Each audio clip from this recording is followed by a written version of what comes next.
Okay, class, we're going to take attendance for the final table. Mueller, Mueller, Mueller. Thank you, everybody. Welcome to the latest episode of the Two Fish at the Table Poker Podcast. I'm one of your hosts, Legend number one of Poker Stars. And I'm your host, East Coast Sam on Poker Stars. Quite a packed episode we have for you. We're obviously going to be talking about the main event as well as a WSOP event that I think a lot of people have forgotten about, especially because I forgot about it, as well as a couple of books. We have Pass the Sugar by Joe Hachem, which is a memoir of his 2005 main event run, as well as his life before the final table when he won it, as well as a couple years after. I think he wrote it in 2009, so it's a couple years afterward, talking about his life. And then we have this kind of interesting book called The Poker Directory, which I found at the lovely Burlington used book superstore in Burlington, Massachusetts for $5 on discount that we'll discuss later. And we'll also discuss some recent poker experiences I had a couple weeks ago as well. So to start things off, though, we want to resolve our little fantasy draft that Sam and I had for the main event, where we each had picked six different players, and then sort of with an informal point system of making it into the money would earn you points and so on. And we kind of got demolished in this little fantasy draft here. I was when we were following along with the main event, I was obviously seeing which of my players were in which day ones, and Adrian Mateos, the guy who I thought was going to be a lock to make it deep, was out on day 1A.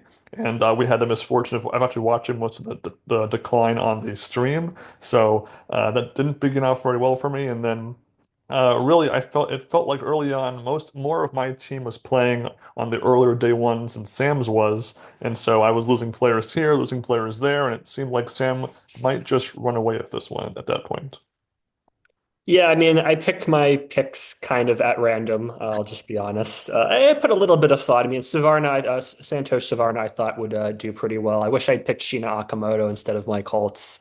But yeah, it seemed like in those early stretches that I was gonna, have like three or four people cash. I mean, maybe not the whole roster, but it seemed like everything was going pretty well. We were obviously following other developments as well. We did talk to Adam and see if maybe he was playing, and he said there was a slim chance that he might wind up rolling up to Las Vegas. He didn't wind up doing that, of course. But we were trying to follow on the best we could, and I was feeling kind of hopeful. And then we'll discuss the main event in a bit more detail. But as far as our team was concerned, after that day one where a couple of my players weren't doing very well, it kind of evened out with a lot of day two eliminations for my team and Sam's team. I think Sam lost half of his team on day two, and half of my team busted on the day twos as well. And then day three rolls around, and I have only two players left on my team, and Sam had three players left. And then in short succession, Mike Holtz, Kasuf, and Helmuth all bust on day three. I lose Mike Madison on day three. But Kristen Foxen, with a short stack, did manage to squeeze into the money and busted in 1,331st place for a min cash. And so by the skin of my teeth, I earned 1 point from that cash by cross Kristen Foxen. And so now in this sort of informal 2026 point structure of competition between me and Sam. Sam won the poker documentary battle we had a while back. I won this battle, so we're now tied 1-1, about a little over halfway into the year, and so maybe we'll do best of three here, and we'll find some sort of competition later, and we will see who can take down this year in our little podcast squaring off. Yeah, the rubber match, as they call it in boxing, each tied 1-1 and then decide it all. Yeah, I mean, it was kind of, I guess, disappointing to see some of these bigger names fall short of the final table because a lot of them made it past day one. So I was cautiously optimistic that they'd be able to cash. And then obviously, as such things happen after the money bubble bust, obviously a lot of people bust. But then as the later stages of the tournament progressed, a lot of exciting names making it into the top 100 and even the top 50. You have Hossein Ensign, you have Todd Brunson, the son of Doyle Brunson. You have Greg Muller. You have even Mueller. Ralph Perry from the famous "Come on, Russian, get out of here" hand with Tony G, who got third place in the main event a while ago. So I was only able to watch so much of the coverage because ESPN has the main event behind a paywall. I was able to watch a little bit of it live thanks to a French poker channel. I'm not going to name for copyright reasons, but I'll just say merci to those people who provided that coverage. So I was able to watch a little bit of it live, particularly the last 21 players remaining. I was able to watch a lot of that. So that was fun to watch. Yeah, regarding that particular French stream, Yeah, I guess we won't name it even though I think it's a legit channel, so I don't feel too bad about it. It was a stream that just literally had two French guys kind of in a booth. I think maybe the Wizards Poker had sold the French rights to them, and so they were able to legally stream it. It was there for the each stream of the entirety of the main event from day 1A all the way to day 8. And so I was able to, skim watch through it. So I was, if obviously there's built-in commercial breaks in there. They obviously it was covering the Jeff Platt interview segments there. And I would say for the most part, the French guys were talking over the action, so you couldn't really hear the table talk or some of the interviews. Every now and then you could hear a little bit, but it wasn't a huge deal. So really, I just kind of locked into it. Did I know a player at one of the TV tables? And then I would just sort of skim to hands that they were involved in so that I could at least watch that and enjoy that content. And so I technically did see every bit of each stream and via that method, watching it at 2x speed, of course. And a lot of times it'd be after I'd come back home from work and then just catch up on it there. And so I really couldn't lock into too much of who was playing well, who was making noticeable runs, what the storylines were happening throughout the main event.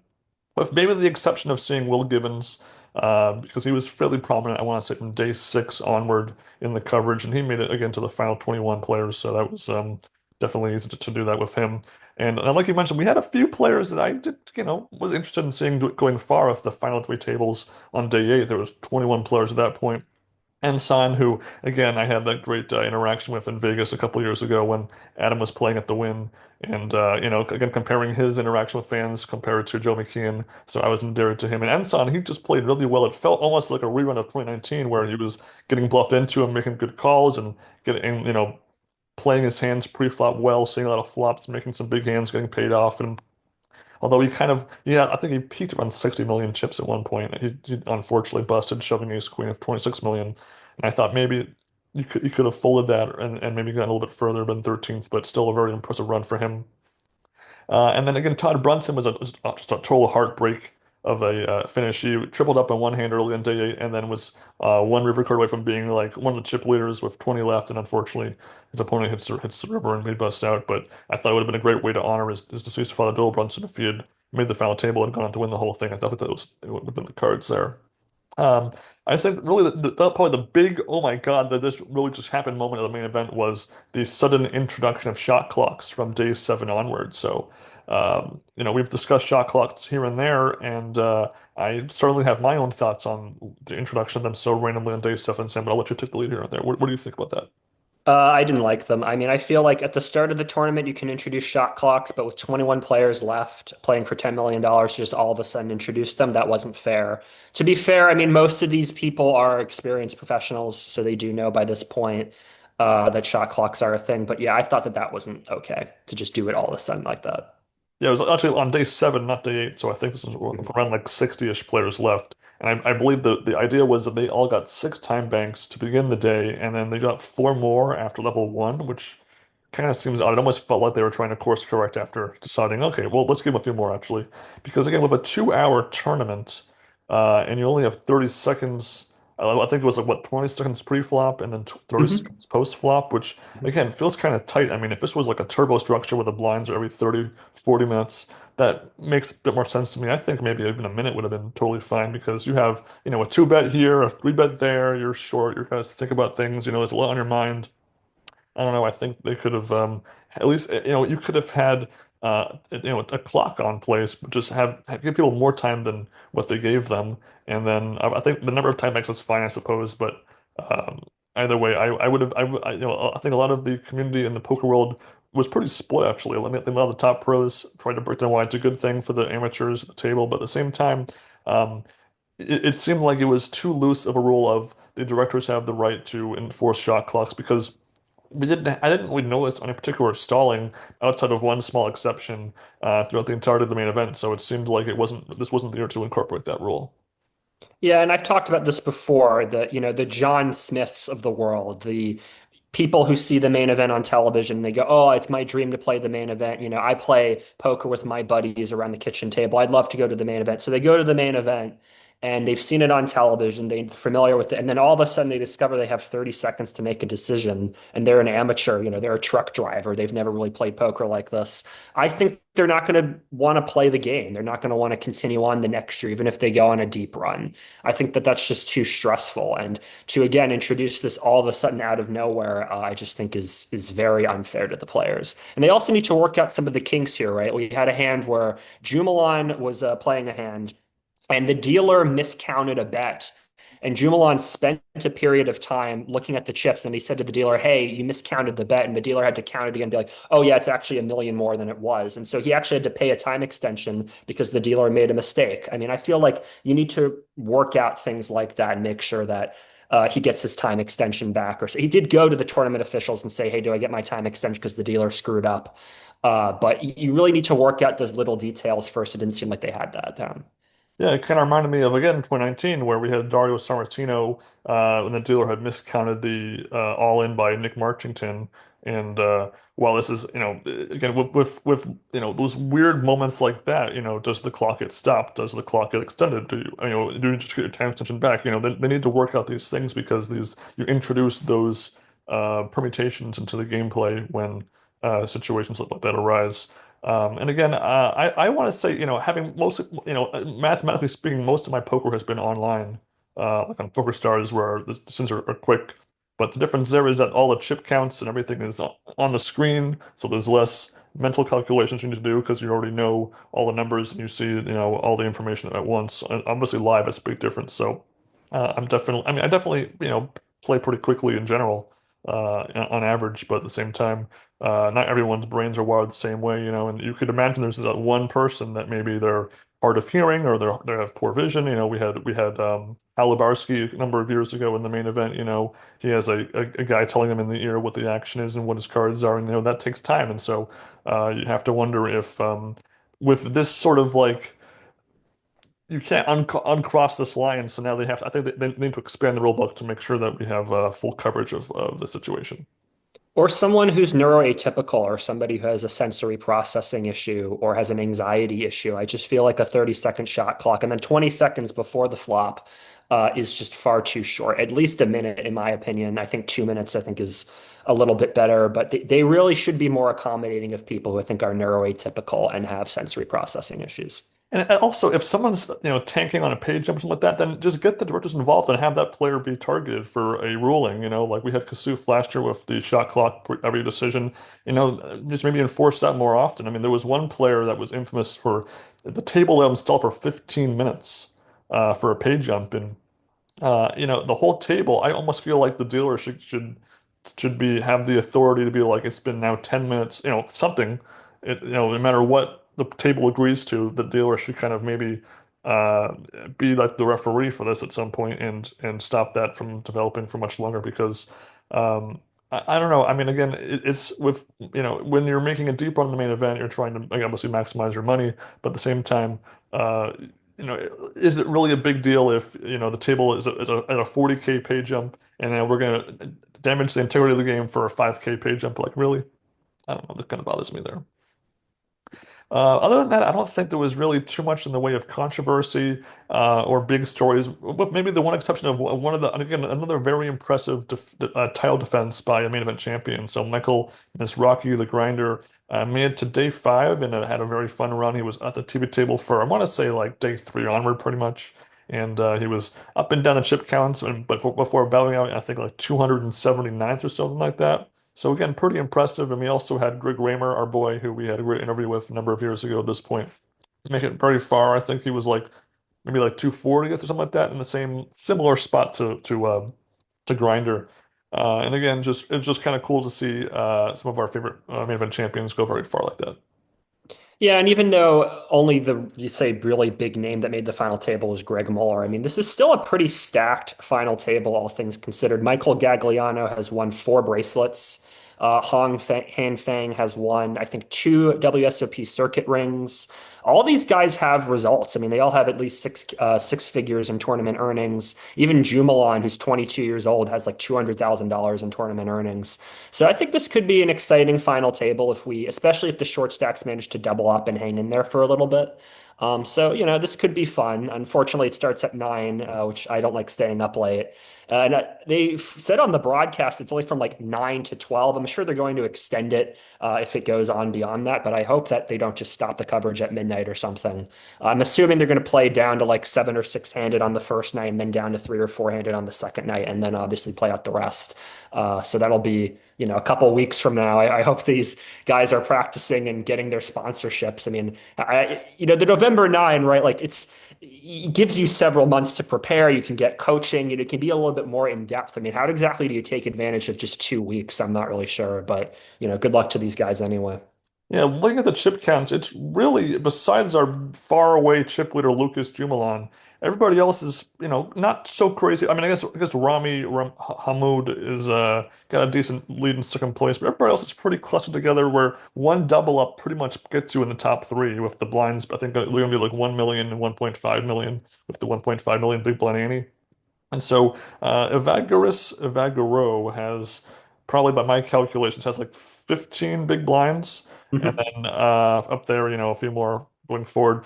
Greg Mueller, he has the most World Series of Poker earnings of the whole table. He has them all out, combined outdone. He's at about 3 million, and obviously add a million to the final table here. So he'll be at 4 million. But he's in fourth place, but really it almost kind of feels like fifth or sixth place, given how they're literally only a handful of million from each other. And so it really just kind of comes down to, can Lucas, get that first knockout? Can he kind of steal a couple million early on and really step on those short stacks? Because with everyone so clustered together, those pay jumps become very relevant when you're trying to, get as much money as you can. And, everyone's guaranteed $1 million, which is great. But, like, I mean, we saw a lot of pretty tight play, obviously on the bubble, the final table.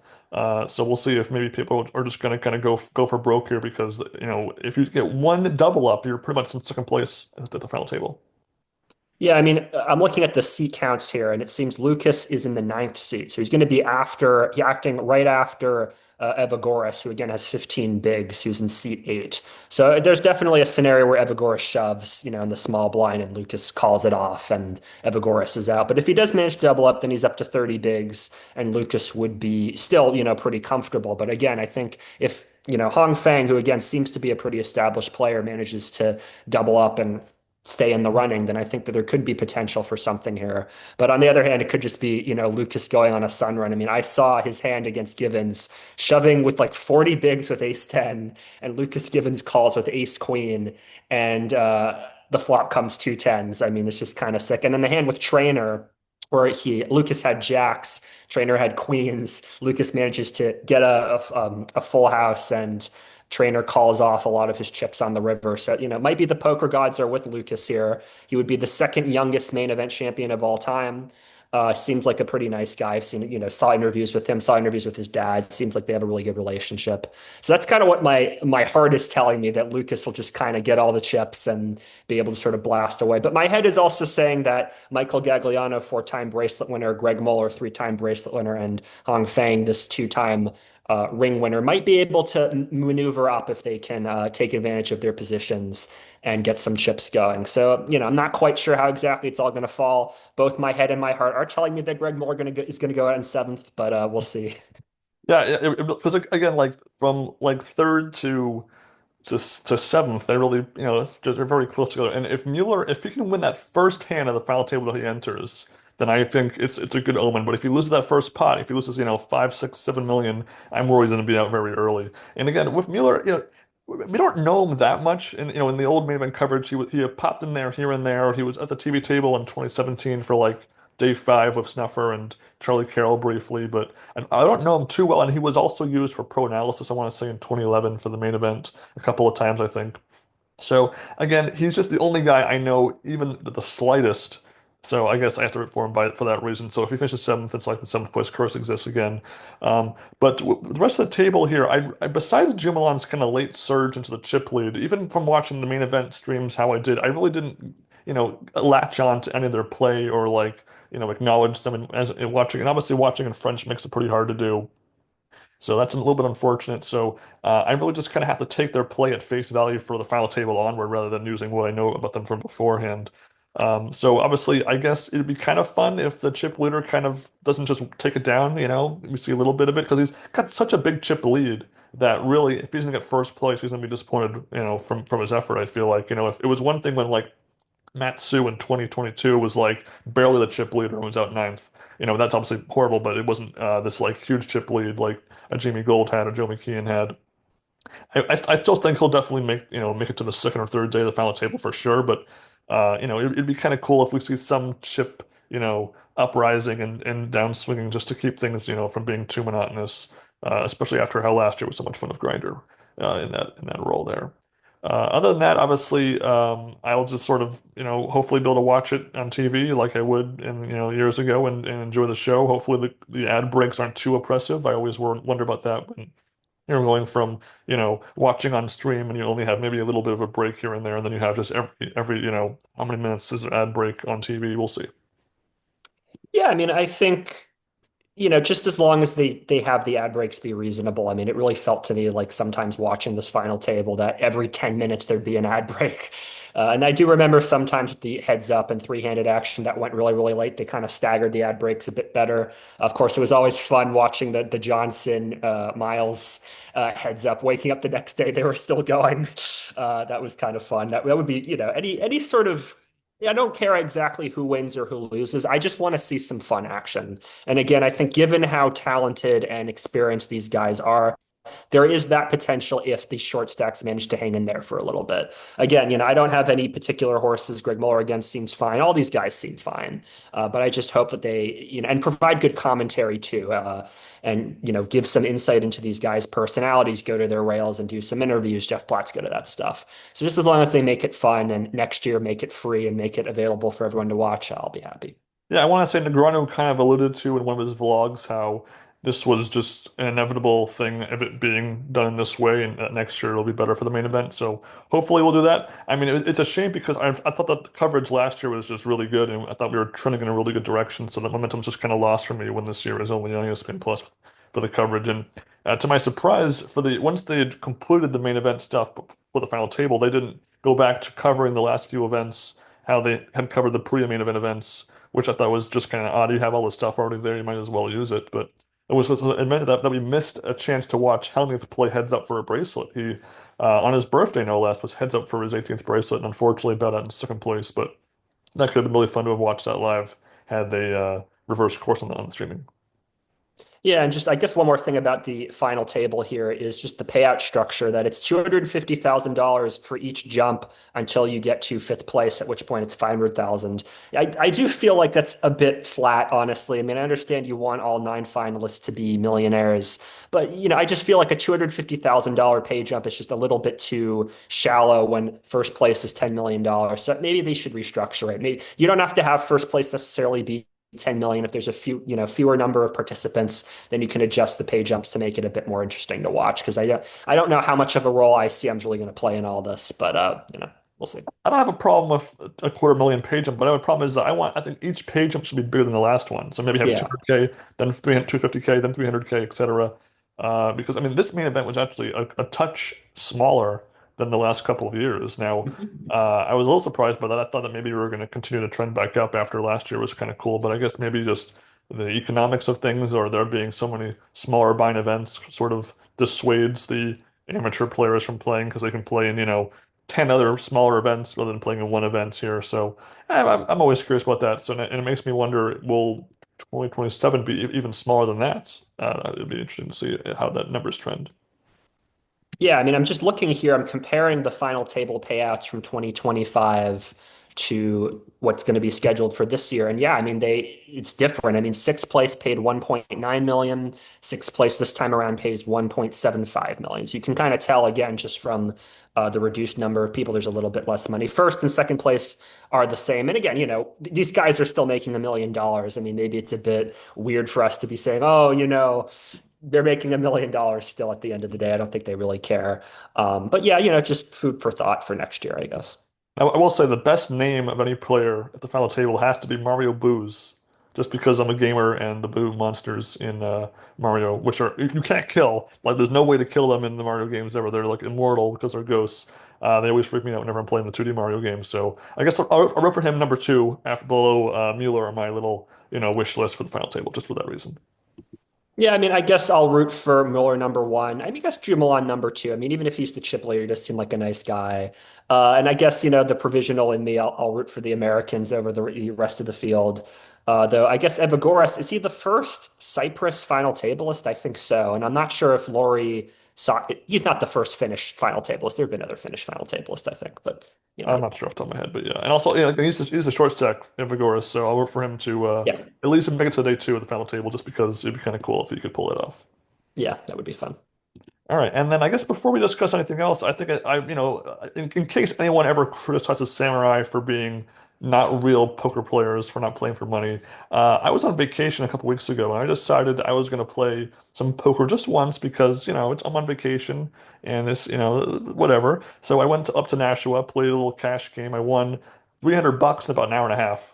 I was surprised how easy that was against those guys, and there was a tournament happening nearby. So I decided, you know what, it's a $140 buy-in. That's about half of my profit. So I'm playing with free money basically. Why not? We'll play. It was a pretty fast structure. There were 20-minute levels. You get 30,000 chips. The first level is 100 and 200. So a lot of big blinds at least for the first, couple hours, and then things tighten up. And I thought, you know what? I have no expectations. I'll just play level one. It's only my second real money tournament ever. And when I played in Vegas a couple years ago, it was not level one that I was able to play because of the line to register was so long. So I figure, we'll fix that problem. And I was just kind of folding for the most part early on, just hanging in there. There's a couple really bad players that would play any two cards because they're just so desperate to build a big stack early in these tournaments because of the structure. You want to have a big stack, and so there's this one guy who was on my right that I would play any 6-5, any 7-5, and so I was able to sort of just play two big cards, and I knew he would chase with one small pair. So if I have Ace Jack and the flop is Ace 10-5 and he has 6-5, I know he's going to call a flop and a turn bet, hoping to make two pair of trips against me. And if he does, I'll just make a fold. Because he was like I have position on him, so it's easy. So I that was a relatively successful thing for me, but obviously I'm playing pretty tight because the table's so splashy. So my big blinds are definitely shrinking. My stack's not shrinking too much, but my number of big blinds are shrinking.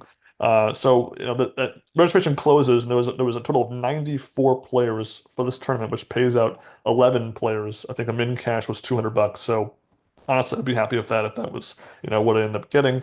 By the time registration closes. They didn't have enough dealers, so people were waiting on the standby to play. So by the time everyone sat down, by the time registration was closed, the blinds are 2K and 4K. So they have like 7 or 8 big blinds for these late reggers. So I have like 50K at this point. So, I'm up a little bit, but still not doing great. But the players they're busting out relatively quickly, quicker than I ever would have thought. So I think by about hour three-ish, 3.5 hours into the tournament, I have made the final two tables with a stack of 110,000. The blinds are 4 and 8K.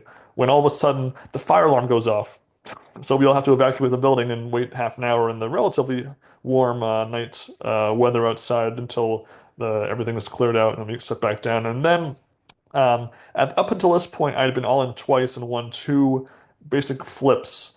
Otherwise, for the most part, when you get certain short stacked, I'm just kind of figuring I can't just raise pre-flop and not win the hand and like lose two big blinds. That's a disaster trying to build stack. So I pretty much was just either folding or shoving when I had 10 big blinds or less, just because you got to take down some chips one way or another. And luckily, I had won a flip of two fours against Ace Queen, and I won a flip of Queen 9 against Jack 10. So that's why I had 110,000 at that point. But then with 18 players left, I knock out two players leading up to the final table. And so I have right after we merged for the final two tables, I have two aces. And one of the biggest leaks in these other players' games was they were limping way too much, if you ask me. They were afraid to raise They were just limping. So luckily, whenever I would shove and take a pot down pre-flop and everyone folds, I would win a pretty good amount because there'd be a limp or two in there. So even though when you have like ace king, two kings, two queens, and you're getting folds around, no action, it's still a pretty good chunk of chips at that point. So two players limp. I have two aces. I go all in. It folds to one of the limpers who only has like three big blinds, so he has to kind of call. He has Jack 10. I make quad aces, knock him out, and so I have building my stack that way. A couple of hands later, a guy moves all in on me with ace deuce. When I have from the small blind, I have ace four, and it's from I would say like 80% of my stack to call this, since I'm the big blind ante is pretty priced at this point. I'm like, oh my God, do I? I guess I kind of have to call, so I call, and first four cards run out. We're gonna chop unless we pair our spare card. Comes a four, so I bust another guy. So it's a pretty good chunk of chips for me that way. And then with like 13 left, I have Queen Eight in the small blind. It folds around to me. The big blind only has like half a big blind behind after paying the big blind ante. So a lot of these players are very short with the final table bubble looming. So I just go all in. He actually has ace seven. I river a queen to knock him out. So we make the final table. We make the money. We make the final table, busting a few players. So I actually have 345,000 chips with the blinds 10K, 20K at the final table. I actually break my rule from earlier. I raise with ace 10 suited and lose the hand, but I managed to lose nothing after the flop. So I'm down to 300K with nine left. So I'm in the money. So I'm already thinking this is great. This is a win for me.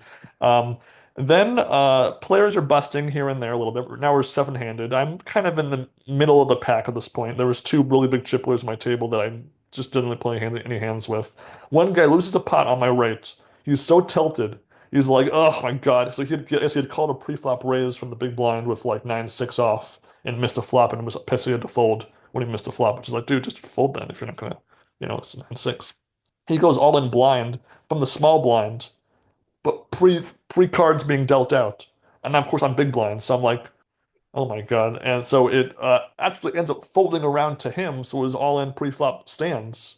And I looked in, I have Jack nine of clubs, and I'm like, oh my God, it's for a little over half of my chips, so I must kind of have to call with that good a hand. So I end up calling. He has Jack six offsuit. So I'm like, oh my God, this is amazing. The flop comes king, king, queen with the king, queen of clubs. So I have a straight flush draw. There's still a bunch of chop opportunities. Queen comes, an ace comes, etc. The turn comes 10 of clubs. I make a straight flush to knock the guy out in seventh place. So I almost double up right there. And now I'm in the final six, and it's pretty crazy. Then sixth place bows out. Fifth place bows out. I double up against the chip leader with four left, so I have some chips. And at that point, I was under 10 big blinds. I'm just kind of shoving, getting whatever chips I can. Now we're finally somehow three-handed. I have less than eight big blinds. I'm kind of just hanging in there as best I can. The blinds right now 20K, 40K. I have like 260K right now. I'm in the small blind. Button limps. I have ace five offsuit. I figure if I go all in and they all fold, I get half of my stack increased like that. If not, maybe I'm in good shape. I go all in. Big blind folds. Small blind tank calls with fours. So I'm gonna flip, and I could have probably 15 big blinds or something like that if I win the hand. Unfortunately, his fours hold up. But third place, pretty amazing. I win 1,400 bucks, so that's 10 buy-ins for my second tournament ever, my last tournament ever. I'm happy with my profit there. And so I busted about 1 a.m. The tournament began at 5:30 p.m. So just like that, it was a fun little long night. So mistake-free poker. So I had to kind of gloss over, but I made zero bluffs the whole tournament, meaning I didn't lose any chips that way. I made zero incorrect river calls the whole tournament, and I only twice did I like raise pre-flop and not like win the pot um, in the end. So really, I maximized my premium hands and didn't give away chips, and that's just sort of the story of how I got third place. Very cool, very impressive. You did when all that you went out without telling me. So I woke up at 1 in the morning, used the bathroom, and the house was just blank and empty. And I'm like, "Where's Ben? Like, is he coming home today? What happened?"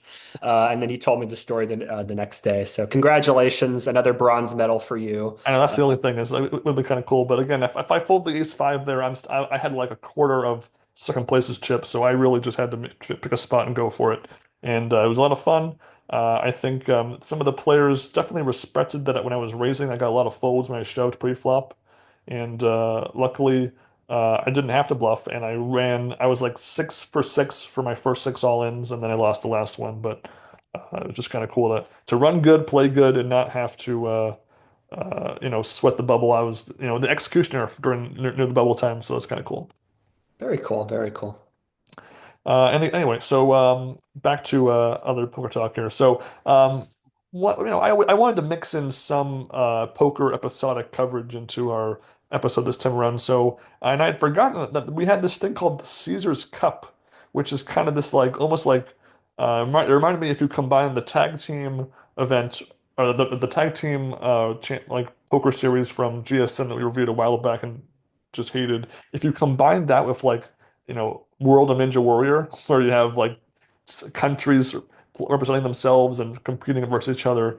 You kind of get an odd mashup of that. And so this was an event that actually had been run in '09 and 2011, but then only the 2013 version is what I could find. So we reviewed that. It was in 2 episodes. It covers Europe, America, and the Asia Pacific. And so each team has a captain for each time this competition was in existence, and they would handpick the rest of their team and then decide which rounds each player should play in.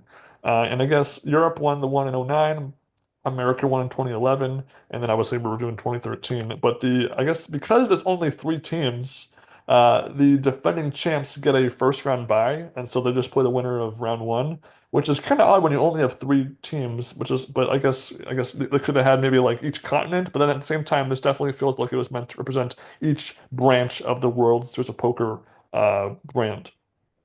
Yeah, I mean, as I mentioned at the start of this episode, I'd kind of forgotten that this tournament had existed. And then as I was watching, I'm like, oh yeah, I remember this. It's just a very weird concept to me to have these teams and the structure, the way they do it. They start off each round with, I guess you call it doubles, where you switch off after each street. Somebody starts before like if Ben and I were playing on a team, Ben would start before the flop. Then he would pass the hand over to me after the flop. I'd play whatever round of betting there was. Then I'd pass it back to Ben on the turn. He would play the turn, and then I would play the river, which I guess is kind of an interesting concept. I mean, the tag team of the WSOP, you can't switch off in the middle of a hand. You can switch off between hands, but you can't switch off in the middle. So that's kind of cool. But nothing really happens of real substance. Not like there's like miscommunications between the two players. Like Ben takes some crazy line. I'm like, oh my God, Ben, you shouldn't do that. Like that would be kind of fun if that happened. But they kind of just all seem to be on the same page, and there isn't really super exciting action. Then the second round is actually where they switch off between hands, where somebody, Ben will play the whole hand, then it switches off to me, and then I'll play the whole hand.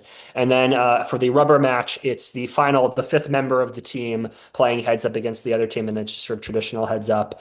Yeah, I mean, I just think it's just kind of a weird structure. As you mentioned, it is weird that the winning team gets a first round bye, so it's not like everybody's playing each other. And then the blind structure just kind of seems to be the stacks seem pretty shallow to me. There isn't really enough time to really let things settle in. And then the sort of kicker is they're not playing for any money. They're playing for, I guess you could say, national pride, quote unquote. And they do looks like a nice trophy. I guess it goes to the team. I don't know does the captain keep it at home? I don't know. But yeah, it's just kind of odd to me. I mean, it's not it doesn't take itself too seriously. It's just a fun little side event. They got Lon and Norm hamming it up as usual. But yeah, it's just like overall, just the lack of stakes and the structure that this is doesn't really make it stick the landing for me. So again, they had 100K in chips apiece, 1K, 2K blinds, and then they go, 2-4, 3-6, 4-8 if it gets to it. Each team would have 1 timeout per match, and it's obviously a best of 3. So the timeout is probably for me the most entertaining part of this entire 2 episode collection here. Episode one obviously is the Asia Pacific against Europe. You have Joe Hachem, it's kind of funny, being the captain for Asia Pacific. Jackie Glazer, who that year had made a deep run in the main event. Andy Hinrichsen, Jeff Rosanjo, who we're pretty familiar with. Shane Warne and Richard Young, who actually was one of the businessmen at the final table of the 2012 one drop, which is kind of funny. Mhm. Europe had Sam Trickett, Philip Grusom, Sam Holden, Dominic Nisha, and Marvin Rettenmeyer. I mean, all of them guys, I know a little bit. Like we know Trickett probably the most. He was in the one drops, and we had the documentary about him, and he was in a couple of the poker Premier Leagues, I think. Gruesome, he made that one run in the 2011 main event, and I think he was in also the Shark Cage as well. Hmm. Hmm. Sam Holden was a final tableist at the main event in 2011. So this is like only like a year and a half, 2 years after that. And then Nietzsche, I think he was in the final table of that 2013 thing of like no commentary or something. I don't remember. Rettenmeyer, I don't know that well. So again, players, it's kind of weird to see like a whole country or part of the globe boiled down to just, 5 or 6 players. Like with America, I knew them obviously the best. And I guess I wasn't against those picks. So we had Ivy, Merson, Helmuth, Negreanu, and Esfandiari, who, by the way, was returned in the main event this year. It was kind of cool to see him back in 2026. And so again, I guess the captain isn't always the same year to year for the Caesars Cup, which is fine. I think it makes sense to rotate it around. But I guess that's the bare bones structure of the whole thing. And it's played in Melbourne, Australia, by the way. So I guess maybe they rotate where it's played to keep things kind of fresh, like how the Olympics rotate spots. And so again, I guess maybe you're pretty negative on the structure. I didn't take it too seriously, and because I just liked how Norm just kept mocking Team Europe the whole time, that it definitely had that comedy factor for me. But I guess for part one, we have the round one is Richard Young and Joe Hachem against Rettenmeyer and Gruesome. And on the very first hand, Europe uses their timeouts on the river facing a bet, and they have two pair on a board of a four to a straight to Broadway. And the team decides, yeah, we'll just fold. And it was a sign of them just making the worst possible decisions with timeouts pretty much all competition long. It was just, for me, pretty funny. A pretty good start to this event for as far as the comedy factor. Yeah, I mean, the running gag of Europe just misplaying their timeouts is also funny. And it's also just kind of funny to see how the timeouts are done. Like they just run over to the rail and they're just sort of like standing, talking to each other. And because the other team is right nearby and can hear them, they kind of have to talk about their cards in such a manner that the other team doesn't know what they have. So that was kind of funny. Like logistically thinking, how do you do timeouts and how do you make a conference is kind of funny. Yeah, again, like I don't hate this with the Fire of a Thousand Suns. Again, I understand this is sort of a lighthearted event, but again, it's like, just this first round. I mean, we had one, two, three, four, five, 6 hands. I mean, there's 6 hands just isn't enough time to really let the dynamics settle in, understand what exactly is going on, what adjustments are being made. And most of these hands are shove and double ups instead of anything that's really consequential. So, or dramatic, I mean by that. So, yeah, I mean, I'm okay with this sort of thing happening. There just needs to be a little bit more structure, a little bit more thought to it, a little bit more of a competitive spirit. Just we're here in Australia. We're probably all getting appearance fees for this, so let's just go have fun. Well, again, the peanut gallery chat of the competition and then the timeout failing was pretty funny for me. And it's kind of funny. Europe, if you ask me, gets outplayed the whole Caesars Cup and just takes it down. Those spoilers there. It's just kind of, usually I would care more about the worst team won, but because it's kind of like a silly thing. If I didn't mind it as much as I might have if it had been a different event. With game one ends with Europe winning with a straight flush, which is kind of amusing. And then we get some pretty surprisingly good play from Shane Warne in round two with Jackie Glazier, where they just are aggressive and the aggression of their play definitely because Warne is the one playing the entirety of the hand rather than switching mid hand. He can sort of put the gas on, and they end up winning with aces against threes to even things up. And then again with Nietzsche, he uses his timeout again and and folds the best hand once again with his team's thing. And again, you would think Lissandro might cruise to a win with that early victory because again, for the most part, it felt like these timeouts were done relatively early in the match. They make the wrong move, they fold the hand, and then they're now losing heads up. And you would think that they would, lose from there, but doesn't quite happen. And then Lissandro just gets unlucky, whereas Queen Jack loses to Queen Six on the river, and it's unfortunate that Asia Pacific were playing pretty solid if you ask me all episode long, and they didn't pull it out. But as far as the bits this episode has, we have of course a very unnecessary recap of the first two matches while match three is happening. We have a little bit of Hashem flashback to '05, being an ambassador for Australia for poker, which is kind of cool, which we'll get to in a little bit too in his book, Pass the Sugar. And then a timeout montage of them being 2 out of 3 incorrect with their timeout usage in the episode. Yeah, and they also had like a didgeridoo performance in the middle of it. That was kind of fun. Yeah, again, there's a nice spirit going on here. It's, sort of friendly competition. Everybody seems to be having fun. Again, I'm not trying to be, overly hard on it. I just wish certain things had been worked on. And again, I still thought this was more enjoyable than the tag team competition from GSN that we Yeah. saw because that one we only watched 2 episodes of that whole thing. And I was like gonna kill myself if I had to watch the whole season. So in episode 2 is America versus Europe, and the first match actually kind of has a little one drop rematchery to it. We have Sam Trickett and Dominic Nietzsche against Esfandiari and Negreanu. And the funny thing about this is that Trickett accidentally checks out of turn at one point and ends up costing his team more money by the way the hand played it after that. But again, in spite of Europe making dumb mistakes, they keep finding ways to win all-ins and take down the match. Yeah, they win with Queen 8 versus sevens. So, again, it's a flip, but still, just like Europe just manages to just angle in there and get their way through. And yeah, it is kind of funny to see Esfandiari and Trickett sort of resume their, I guess you could say rivalry. I don't think they hate each other or anything, but Esfandiari calling Trickett Tricky Trickett, I thought was just a great little nickname. Yeah.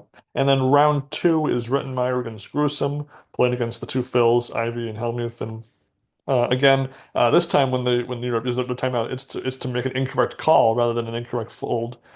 So it's again that's probably if you're playing in this cup, that's like the best scenario. They use their timeouts and they call a bet and lose the hand. That's like probably the best result. And maybe my favorite comment from Norm in this whole thing is he calls Team Europe the Five Mo's, which I thought was really funny. I used to watch Three Stooges when I was a kid, so yeah, it reminds me of Mo from the Three Stooges. And something that did jump out to me in this both episodes, actually, how surprising the hand quality was for the majority of the hands shown. We didn't see a lot of nine deuce against Jack three. We saw a lot of like big pairs against big pairs and two big cards against two big cards. I was surprised, and while maybe there were a lot of hands skipped, even then it's still pretty impressive. Yeah, I mean, they probably did skip a lot of hands, but it is nice to see some of these big hands go against each other, and it's always exciting to see that. Yeah, and then so the Phils do end up winning round 2 in that. So we again both parts do go to best of 3, which is I guess not unexpected, but it doesn't always happen that way when you play things out. So we get Greg Merson against Sam Holden, which again Merson I would take him against almost anybody from the other two teams anyway. And Holden he had that 2 deep main event runs, but he got what like ninth and 50 something or whatever. So it's not it's impressive, but it's not like this like amazing, awesome, accomplishment. So I thought Merson would probably take things down, and it definitely seemed like at first that Merson was going to crush things. The very first hand we see is aces against nines, and Merson rivers a nine to win a big pot, and they've taken over half of Sam's 100K right off the bat. I thought, game over, see ya. Yeah, and then Sam just manages to go on a little sun run, I guess. I think that's the polite way of putting it. Yeah, I mean, Merson, I guess, is it a bad call with the Queen Nine against the Ace Seven? I don't know. I mean, maybe I could have gotten away from that. That's just me being tight, though. But yeah, I mean, Ace Five versus Ace Deuce, Queen Jack versus tens, eights versus Queen Four. I mean, Sam just managed to get on the right side of the cards and hang on to his big chips and managed to get there. And that's So, that's in spite of using his timeout to call a bet incorrectly, and then to fold the best hand after a timeout. So yeah. at one point, Merson is flashing his bluff to his teammates, and Ivy has to like remain totally stone-faced to not give away that it was a bluff. Which again, going back to when he bluffs Jake Balsinger in the main event the year prior, where Ivy's like, "Oh my God, wow, what a bluff!" It's just kind of fun to see the contrast in those two moments there. So yeah, Holden ends up winning. As far as the bits in this episode, there really it wasn't too much I took note of. There was they showed the odds of Holden winning all three all-ins that he won to win. They had a question of which player makes the best Aussie football player, which again is kind of like a cliche question to ask on those sort of things.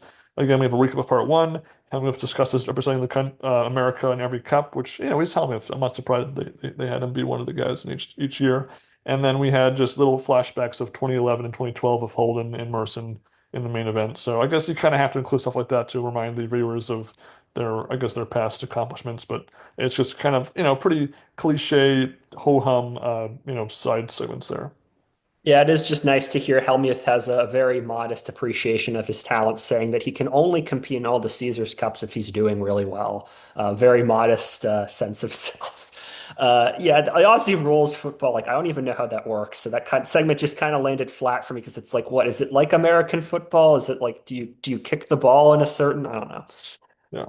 So again, if I like had to grade these two, it'd probably be like a C, like a Mhm. a plain C. I was amused by some of the play. Didn't I don't think it dragged really. It's a weird structure that we won't see again. And I could imagine myself having fun playing, being on a team and deciding who wants to go in which round. That'd be kind of cool. And it's not really a kind of poker we see anywhere else. I mean, it's part of the tag team event represented, but not quite the same. And I liked. I would have.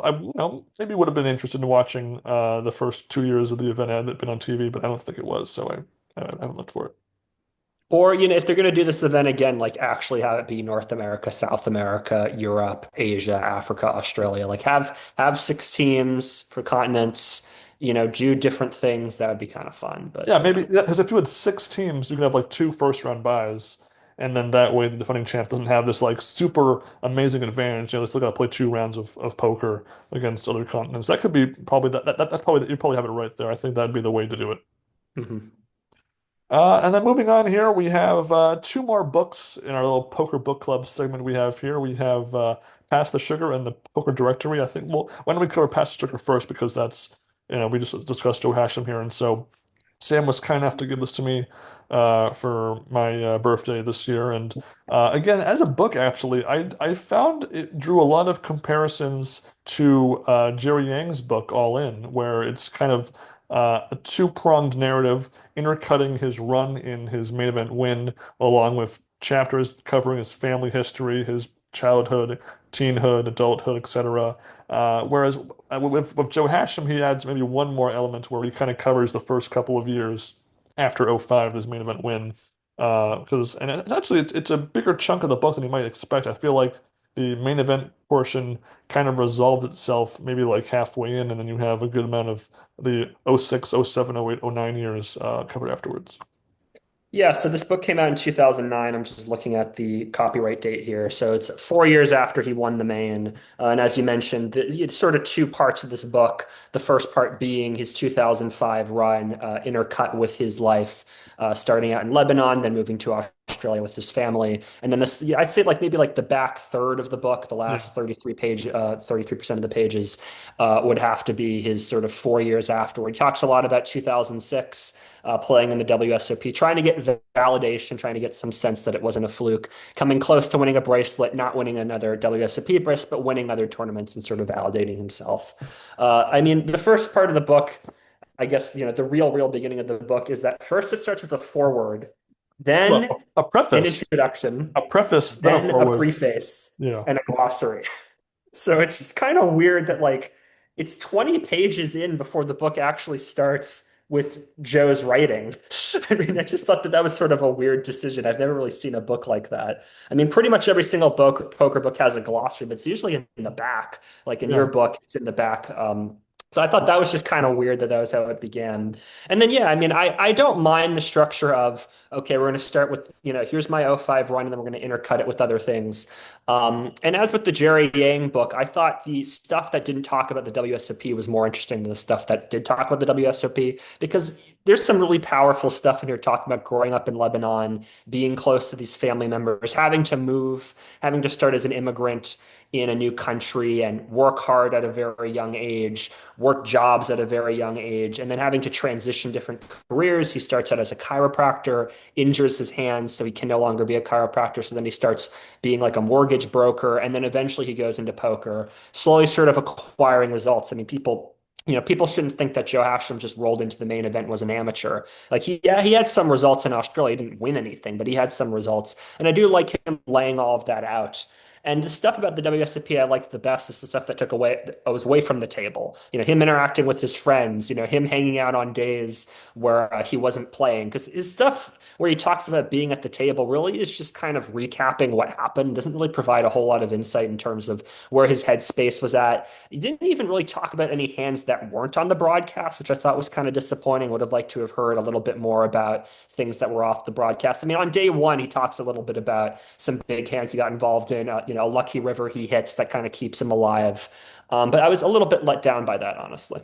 I mean, the '05 main event is just for me the most nostalgic main event of them all. It's my favorite of all of them. So when he's referencing, Barry Paskin in his smelly shirt and Greg Rimmer being the defending champ and playing on the same table as him, I really like that stuff. I mean, but I can remove myself from the equation and say, if I was average poker Joe, but reading this book, I wouldn't maybe be as appreciative of that section as you would. And there's a lot of sections where he's literally quoting the episodes like verbatim. Like you could tell the writer that was helping him with this book like watch the episode just like transcribe the exact dialogue to the page in the book, like the Steve Danneman hand where he's discussing like his notes and it's like covering bit by bit, like it's literally quoting word for word what was said, and so yeah, I mean the thing the only qualm I might have with his life story stuff is that I think that it doesn't really build to a huge ending outside of maybe Uncle Vince dying, and I didn't feel that the end of the book of the family, the non-post stuff, really got us to like a big thing. Like obviously,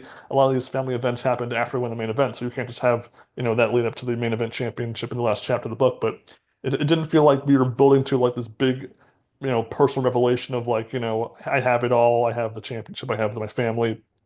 That maybe wasn't quite the climax to the book I was hoping for, and also I felt that just and it's not maybe not fair to Joe, but Jerry Yang's story is just kind of more interesting to me as far as having to flee his country and find a new home in America. Now he does change countries, from Lebanon to Australia, but at the same time it was considerably less of a turbulent journey, turbulent journey for Joe's family than it was for Jerry's family.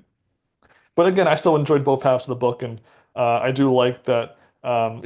Joe wasn't just like this kid skipping school, gambling, going broke. Like he didn't have that kind of poker origin story that we see guys like Negreanu have, Manasow have, Barry Greenstein have, where they're being, in questionable poker rooms and losing all their money and being, winning one big score to kind of get back to being in the green here. And I had forgotten just how successful Joe's career was in those first couple of years after winning the main event. He was, it's easy to think that, he had the defending champ, the title defense to the final couple hundred players in '06, but really he won, $2.1 million in the WPC and got second place to Dutch Boyd, obviously in that infamous final table. But really he was, and even now he's still making, cash as in the main event.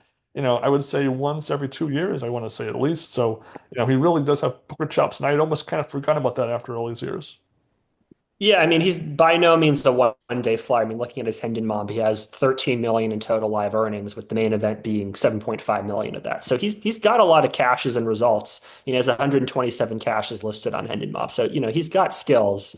And it is, I would say I agree with your critiques in terms of didn't really build to an exact conclusion or anything.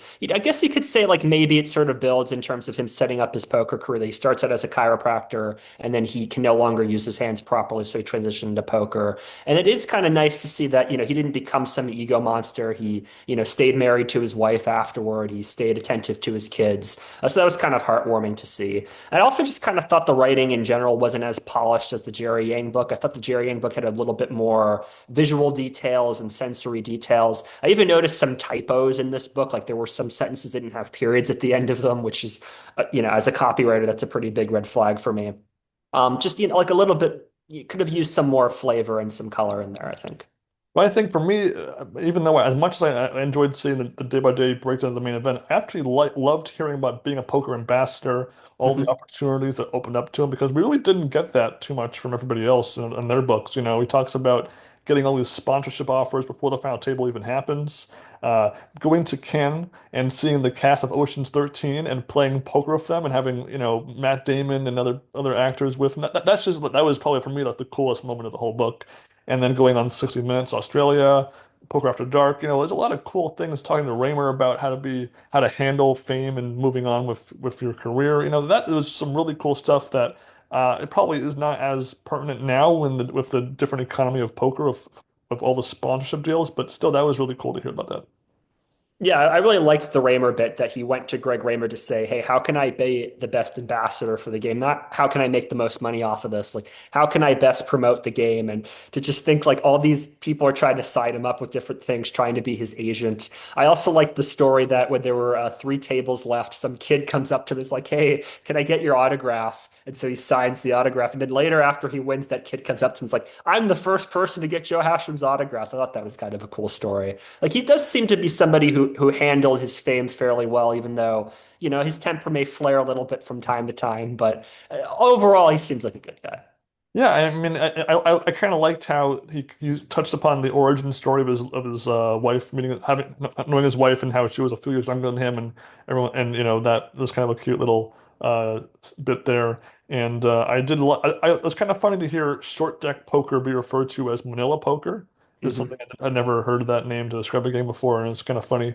And yeah, so again, I definitely enjoyed this book. I think it's about 300-ish pages. If obviously I didn't really care too much for the first 20 pages in the glossary. That's not really needed. And then the last like 30-ish pages of the book is just all pictures, which was kind of funny because our father had a similar structure to his book. He'd written a book himself a while back and did something similar. So it's kind of fun to see the same style of book coverage from Joe Hashem. Yeah, I mean the pictures are in black and white, as you can tell. They're not the greatest Yeah. quality, but it is kind of nice that he threw in like even a photo of him blowing up, like as you can see here, him getting angry at somebody. I thought that was kind of nice. Yeah, I mean overall, I'd say like it's an okay book. I would have liked some more polish to it. I would have, maybe you don't need an introduction, a preface, and a glossary right at the beginning. Just throwing that out there. I guess that it's a book I would recommend if you're really interested in Joe Hashem and the sort of era of poker, the late 2000s when the game really started to take off. And then also, as the game sort of declined a little bit, I guess you could say. I think I would recommend it, even though I don't think it's the greatest book that we've read. And again, I dug the '05 main event chapters more Yeah. than I did probably. And again, it's just kind of cool to see, stuff like Scott Lazar's blow up discussed and among other things, over the course of the. But again, I was literally hearing in my head me seeing these episodes, having watched them how many times now growing up. So again, that again for me, again, I'm probably one of the unique, fans of this of the Roads with Poker that could appreciate this book on that level. Yeah, I mean, again, I like the '05 stuff too. I just wish that there'd been more discussion of hands that didn't make the coverage, how exactly how his headspace was, how he was able to think about the money. I mean, I liked he's talked about this before that he, as he was running late in the main event, he noticed that all the other players at his table were looking at the money ladder and concerned about laddering. And he goes, "Oh my God, this is perfect for me because I'm playing to win, so I can really push these people around." Little insights like that go a long way for me, and I would have liked more of that. Yeah. And then our other book here in our pairing here, we have The Poker Directory by Trevor Sippets. This is probably one of the more unique books here because it's a kind of how to play poker book, but its little design is probably the most unique out of them all because if you open it up, you've kind of got these rings to it, and you have little flaps to cover each section, and so it's kind of designed like a textbook or kind of like a little personal sheet, and it has a very unique style. It kind of has like a Western cowboy vibe to it. So a lot of the players that are described as like fictional players to describe situations are given kind of Western style names. And there's a lot of there's bullet holes in some of the pages there, and there's a lot of Wild West themed pictures. And so it's a little to some they might call it a little tacky, but it definitely at least made this book stand out as a unique little thing. Yeah, it reminded me of the kids' books I used to read growing up with the binding and the images and all that. I mean, some of these images are very big and they fill a third or half the page. But the text itself, it's intended for amateurs. It was published in 2005, so during the poker boom. And I think, again, looking at these sort of books, you have to think about them not in terms of the way the game is now 20 years later with, the websites they mentioned pretty much all being defunct. You have to look more sort of at would this have been good at the time period for its audience, which is again like total amateurs, somebody who, has heard about the poker on television, maybe saw Joe Hachem win, and wants to go and pick up a poker book themselves. Would this be serviceable for them? And I think it's fine for what it is. Even if again, I do think it is a little tacky, just the number of images, the Wild West themes. A lot of these images are just from like different Hollywood movies. So like I got kind of distracted, being like, oh, that's Jodie Foster. Oh, that's Paul Newman. Uh, but yeah, like I found some interesting information in there. Yeah, and just the way the page layout is designed is kind of cool because we have the big sections. So there's the poker basic section, and then every page or two will have like a heading, so why play, and then there'll be like a subsection, and then you'll have like pictures of captions to those pictures, and so it definitely organizes its information definitely in a bite-sized approach that I think you could handle pretty well. And besides that, I do think that if you're like this is meant for like if you're talking like total amateur up until maybe like has played a few times with friends at school or something like that, up until maybe that it would work for me. I think it accomplishes its goal of describing poker in various aspects of it and giving enough space for each sort of logic point to breathe so that you could maybe read a couple pages a day and actually take it in without feeling overwhelmed. Yeah, one thing I like about it too is it doesn't just focus on Texas Hold'em. And in fact, I would say it doesn't even really focus on Texas Hold'em. It seems to be more about draw games, as well as variants of things that I've never heard before, like Crisscross, which I thought was a really interesting game. And I'd like to play it at some point. And the game works is you get 5 cards face down, and then there's 5 cards laid out in a cross. And the top card is revealed. There's a round of betting. And then the card in the 3 o'clock position is revealed. And then 6 o'clock, 9 o'clock, and then the middle of the cross, and you're trying to make the best 5 card hand, 2 cards that you have of your 5 cards, and then either the horizontal axis or the vertical axis to make the best 5 card hand. I think that would be really cool to play, and I'm glad that it was introduced to me through this Yeah, book. I would say so. There's in the middle of the book, there's the poker variations section, and I want to say that there was at least five, six, or seven different variants that I had just never heard of at all. And so it was Hmm. just kind of cool to read about a brand new kind of poker that, again, we've been playing poker for how many years now? 20 plus years. And so I was just surprised that this just random book from '05 had all these cool variants. So I won't list every variant that the book covers because some of them are old hat to us like Stutter Omaha, but you have like there's like two different kind of pineapple in there.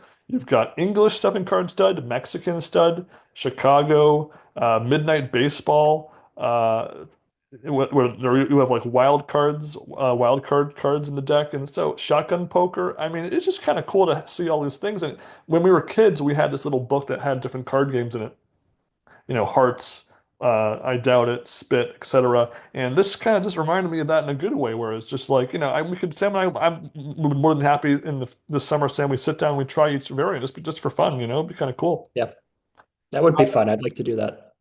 Yeah, and otherwise, probably the best part of this book for if you're brand new is that it breaks down every single possible logic point you might have. So, and it explains it in relatively basic terms so that you aren't going to be, if you don't know what a flop is right now, and then you hear 10 chapters covering like post-flop action, you're going to be lost. But in the way this book is laid out, you're going to probably build up to that part of the game and understand how it works.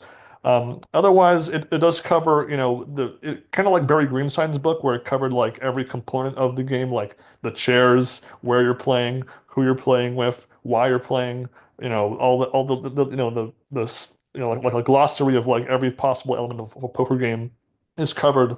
And with obviously there's a section only on Hold'em, you have the variants, then you have a section about game strategies, then you have a little bit on body language. And then lastly, you just have the section on where to play at the very end. And so again, it's nothing in this besides the poker variants. Nothing was really brand new to me, but I can appreciate that it was organized well. The order of each section made sense. It wasn't like it jumped around, and so that you would have to flip back to sort of understand that part of the book later on. And again, otherwise, I thought it was just kind of a cool little novelty book, really. Yeah, and I like about the body language that it wasn't, oh, this guy touched his face, therefore that means a tell. It's more sort of in things like, how do people riffle their chips? If, there's a board that has three diamonds on it and somebody looks back at their cards, they're looking to see if they have a diamond, little things like that. And I also like too, when they did the hypothetical hands, it wasn't, quads over, a boat. It was, more sort of reasonable hands and hand selections like, ace jack, flopping an ace and beating queens, something like that. That's a bit more practical.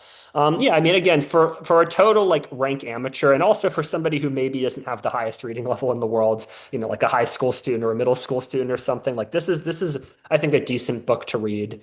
Even now, I think it's a fine, okay book to Yeah. read. But if you're a GTO person, if you're, a wizard, maybe it's like a nice little novelty to, see these different variations of the game. It would just be hilarious to see like Daniel Negreanu and Phil Ivey play Crisscross or Crazy Pineapple or something. That'd be funny if that was a bracelet event one year. What if there was a bracelet event that was like Dealer's Choice, but it was all these like really obscure games like Crisscross, India Crazy poker. Pineapple? That Yeah. would be really cool, I think. I'd play that. Yeah, that'd be cool. Yeah. My only complaint probably is that when during the sections that are breaking down sample hands, you really have to do the whole flip back to see like Yeah. what they're referring to for this flop or that person's hand pre-flop or on Fifth Street. Which I guess if you're really invested in that section, then you're going to do that. But it might be a little tricky to be like about flipping back, having to organize in your head who had what cards at what point in the sample hands. I think it could have been nice considering that they had like sort of four or five fictional players. If you had like one player be a bluffer, one player be a tight player. That way, because it kind of feels like they all kind of play the same in the sense that they just sort of play their cards face like at face value rather than playing the player. But again, that's a minor nitpick, and it might have been too much to convey given how many sample hands they have. Yeah, I mean, the part that I liked least about the book was just the binding because I was worried I was going to rip one of the pages Yeah, off. and that's a It's little very, close. very, I had to move the pages very slowly to make sure that, and they would get kind of caught at the bottom too, and I would kind of have to Right. try to avoid ripping them. So, I mean, just a traditional binding like this one is the way to go, I think. Yeah, but as far as the how to play poker books, I definitely think this was unique.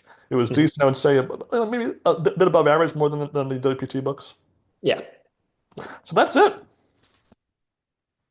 Book's over. So for everybody, thank you for listening to our podcast. We'll see you next time, and we'll figure out what to review next, really. Yeah, if you have any suggestions, please feel free to let us know. I think we'll probably try to talk about the final table and what happened. Maybe we'll get another episode done before then. It is only 2 weeks away, and we will be trying to watch the final table. Again, I don't know if I'll be able to watch it live. I'd like to watch at least, I think, three-handed action or heads up live if I can do it, but I just hate staying up late. So we'll try to watch the best we can. Yeah, it's all 3 weeks off, so we'll have to see what happens. And until next time, guys, enjoy your poker, enjoy your TV, enjoy your poker on TV. And when you have bitter coffee, you better make sure to pass the sugar. Bye, guys.